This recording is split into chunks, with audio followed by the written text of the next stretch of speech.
Tes pramusim MotoGP dihelat dengan sistem bubble atau gelembung sehingga seluruh yang terlibat hanya berada di zona tertentu. Namun banyak tersebar di media sosial para pembalap yang bercengkrama dengan masyarakat lokal.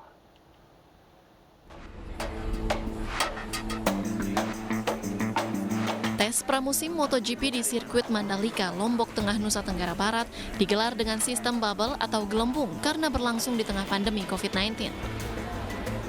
Tanpa menjalani karantina, sistem bubble mengatur agar pembalap dan seluruh kru yang terlibat berada di zona tertentu saja, serta ruang gerak dibatasi hanya di hotel, sirkuit, dan tempat olahraga. Penyelenggara dan Satgas COVID-19 telah menyiapkan 23 hotel untuk semua yang terlibat dalam tes pramusim MotoGP. Di setiap hotel terdapat tempat rapid antigen dan PCR yang dijaga petugas kesehatan. Selain itu, setiap perjalanan pembalap di Lombok akan didampingi panitia. Namun di media sosial berseliweran video dan foto aktivitas para pembalap yang berada di luar tempat yang ditentukan. Ada yang berinteraksi dengan masyarakat, berkeliling permukiman, hingga membeli pulsa di konter lokal. Untuk mengetahui informasi terbaru menjelang tes pramusim MotoGP Mandalika di Lombok Tengah, Nusa Tenggara Barat, kita sudah terhubung dengan Vice President Director Mandalika Grand Prix Association, Cahyadi Wanda. Selamat sore, Pak Cahyadi. Selamat sore. Baik, Pak, seperti apa ini sistem tes pramusim yang akan diselenggarakan besok? Apakah sudah dijadwalkan atau bebas saja seperti itu pembalap mengetes? Pertanyaannya lebih ke mana? Lebih ke jadwal besok atau Jadwal besok seperti apa, Pak? Oke, jadi jadwal besok itu sirkuit akan dibuka pukul 9 pagi sampai jam 6 sore. Jadi mulai dalam periode tersebut, para pembalap dipersilahkan kapan saja untuk mengetes sirkuit tersebut. Entah itu berapa putaran, itu semua diserahkan kembali kepada para pembalap. Jadi intinya selama 3 hari, sirkuit akan dibuka dari jam 9 sampai jam 6 sore. Baik. Lalu seperti apa sistemnya selama 3 hari ini? Apakah bebas pembalap hari apa saja ingin mencoba di hari kedua ataupun di hari ketiga? Atau seperti apa, Pak Cahyadi? Memang semua pembalap ini akan mempergunakan waktu semaksimal mungkin. Jadi selama 3 hari dipastikan mereka akan mencoba selama 3 hari full. Baik, Pak, yang juga ramai diperbincangkan ini adalah sistem bubble, di mana ada beberapa pembalap yang mengupload ke media sosial bahwa ternyata mereka lokasinya di luar bubble, Pak. Kami ingin konfirmasi, benarkah ini memang kejadiannya seperti itu? Jadi gini, banyak yang masyarakat belum pahami adalah bagaimana penerapan bubble ini. Jadi seperti yang tadi disampaikan tuh sebenarnya sudah benar. Jadi di area hotel, di area sirkuit, dan juga di area tempat olahraga. Cuman memang mereka ini meminta izin untuk hanya melintasi sepeda di zona hijau. Ini kami komunikasikan, kami minta izin terlebih dahulu karena ujung-ujungnya mereka ini atlet. Mereka tetap harus yang namanya exercise dan mereka minta izin untuk melintasi zona hijau. Itu sudah diperbolehkan. Tapi memang yang akhirnya kami harus ingatkan kembali ke mereka adalah dari sisi interaksinya. Mungkin mereka juga nggak tega ya melihat bagaimana fans yang begitu banyak, mereka akhirnya mau mendekat. Padahal memang itu yang sebenarnya kami ingatkan untuk tidak dilakukan. Tapi itu hal tersebut sudah selesai sekarang, sudah diingatkan dan mereka sudah komit dan sekarang pun, dan itu juga bukan merusak bubble ya, mereka tetap ada di area zona hijau. Dan jadi kalau dilihat ada banyak foto mereka di pantai, itu semua adalah area yang masih di dalam bubble. Memang area bubble kami sangat luas, seperti misalnya di hotel. Hotel itu tersambung dengan pantai. Bahkan ada pantai khusus yang kami sediakan, di mana itu adalah pantai yang private. Tidak ada orang lain di dalamnya. Jadi mereka bebas ke sana kapanpun.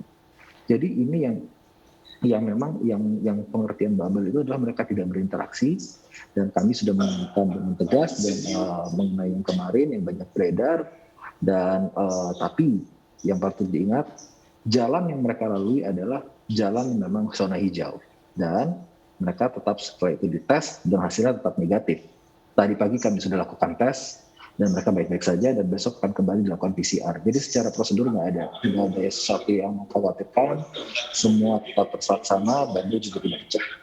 Baik. Pak, jika nantinya ini kan rutin tes dilakukan kepada para pembalap, jika nanti ternyata menjelang laga ini ada yang positif, apa yang dilakukan pihak panitia? Apakah memang langsung tidak diperbolehkan untuk ikut atau ada diskualifikasi atau apa sistemnya seperti yang diterapkan nanti? Ini bukan balapan, satu, ini bukan balapan, ini adalah tes pramusim.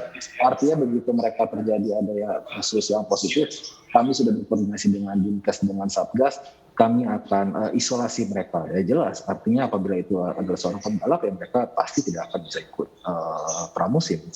Dan itu semua sudah ada prosedurnya. Baik, baik. Lalu bagaimana nanti dengan balapan yang akan diselenggarakan bulan Maret? Apakah sistemnya sama nanti seperti tes pramusim ini atau ada evaluasi yang berubah, Pak Cahyadi?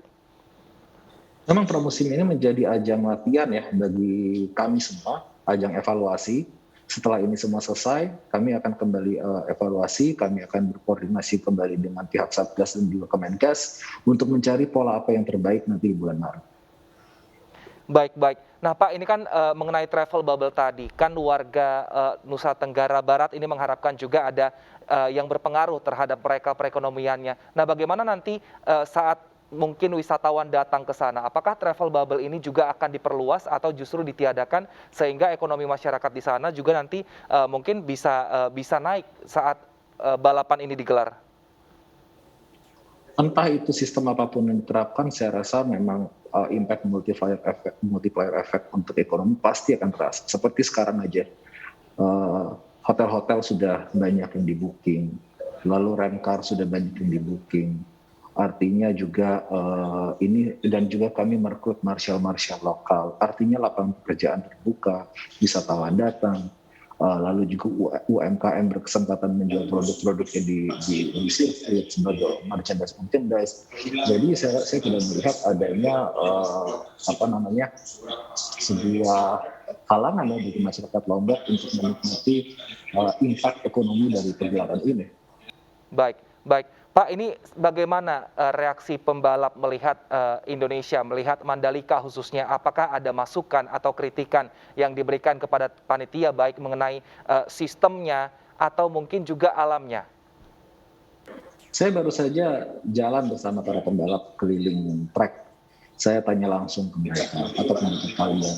Yang menjadi perhatian mereka adalah aspal kita sangat-sangat bagus itu kata mereka. Dan juga mereka melihat balapan dengan view seperti ini benar-benar sebuah pengalaman tersendiri bagi mereka. Karena ini bukan keluar dari mulut saya, tapi ini dari pembalap langsung. Tadi saya berbicara dengan Alex Rins, saya berbicara dengan Juan Mir, ada juga Miguel Oliveira, semua sama jawabannya.